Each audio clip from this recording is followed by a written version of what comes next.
Hey, this is Paul, and today I'm going to show you the 5 most cold-sensitive dragon fruit varieties that are on our farm here. And it is subjective, we're in zone 9B, but generally speaking, these tend to not do so well in cold weather. So number 5 is Frankie's Red here. You can see this is a Selenicereus hybrid. It came from a Hawaiian arboreum, so it definitely thrives in warmer weather. And I believe this originally came from Peru. Now this plant is over 15 years old. You can see these plants are from the late Leo Manuel's collection, and they look really more like pine trees at the base, and they're really prone to rot, and they really don't do well in a lot of sunlight either. So you can see we have a nice canopy above it, a California pepper tree is above it to really provide less sunlight.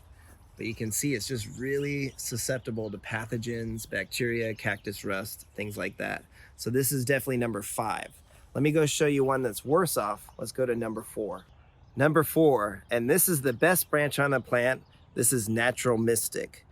Now, this is the last year I'm gonna grow this. I'm on the fence if I wanna keep it.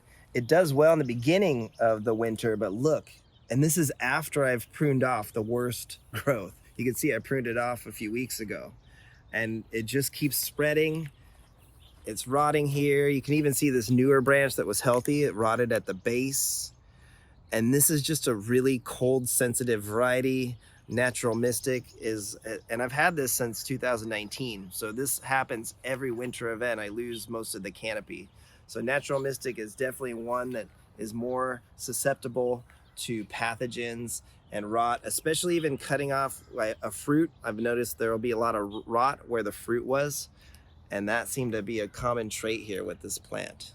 So definitely Natural Mystic is on the list of cold sensitive. Let's go find number 3. Okay, number 3 is Ecuador Palora. Now you can see Palora most often will go dormant, and then it will die from the tip back when we get really cold weather. Now, sometimes the branches will remain. You can see the tip burned here. I had a really bad infection here. I cleaned out just the other day. You can see it starts to kind of look almost atrophied as the sun comes to it. It's really skinny, really susceptible to cactus rust here. And this is grafted, believe it or not. I grew them ungrafted. They did even worse. I got rid of them all. And so I've been trying to grow Palora for 4 years now. You can see I grew this from a seedling tip graft. So this growth is healthy down here, the grafted material. And then here's a clone graft that I grafted straight off of the sweetest fruit I've ever had. But look, the tips totally rotted out and So Palora, yeah, you can grow Palora along the coast in zone 10, but once you're in zone 9B like I am, the cold weather is just brutal, and they actually do even worse when it starts to get sunny, like right now. So actually I'm going to have to cover these unless they start looking better. I'm gonna cover this with a lot of burlap, otherwise I'll lose these whole branches. So Palora is number 3. Believe it or not, there are worse varieties than this that are even more cold sensitive. Okay, so number 2 is a Guatemalan. Some of the Guatemalans tend to be cold sensitive, but I'm gonna put Condor at more cold sensitive than American Beauty. You can see this is Leo Manuel's Condor, older branch. It tends to turn yellow, chlorotic, and then it turns to jelly. So you can see the cactus rust. I'm gonna lose most of this canopy of this Condor. And it's just really common. It's a slower variety to grow as well compared to other Guatemalans. So I think Condor is number 2. But again, Guatemalans in general tend to not fare so well in the springtime when we're going from cold to hot. And this means just where you are. It doesn't mean everywhere. So this is also a factors. There's a myriad of factors, because I've noticed that older plants that I transplanted didn't do as well as, say, a younger plant that I transplanted. So something to do with that older mature plant, the older branches being in a new environment or more sunlight, it does seem to affect them. Now you may have seen this one. Look, you might think that this is even worse. You're right. I would probably rank this number 1 if I knew what it was. This came from the jungle of Puerto Rico, and it's definitely some type of Hylocereus polyrhizis. So the number 1 plant is very similar DNA. We'll show you down the hill and maybe make a guess. What do you think it is? Let's go see and find out. Okay, so here's number 1. Do you know what it is?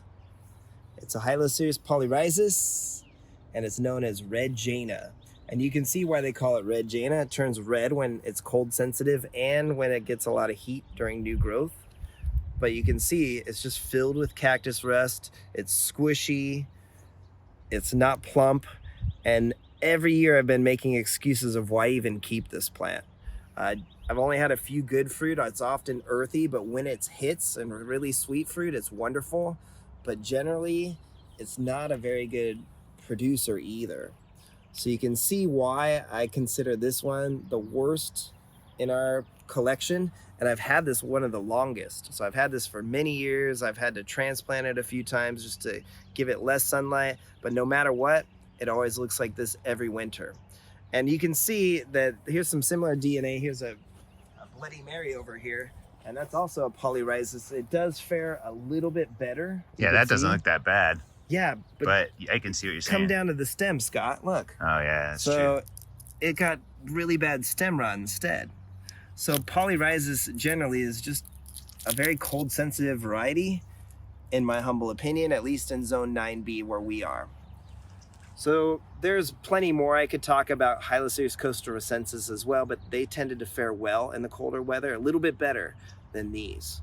So give us a like and a subscribe. We'll keep them coming. And let us know in the comments, what varieties did poorest in your climate this winter? We are interested to find out and learn more from you guys. All right, have a wonderful day. Thanks for watching.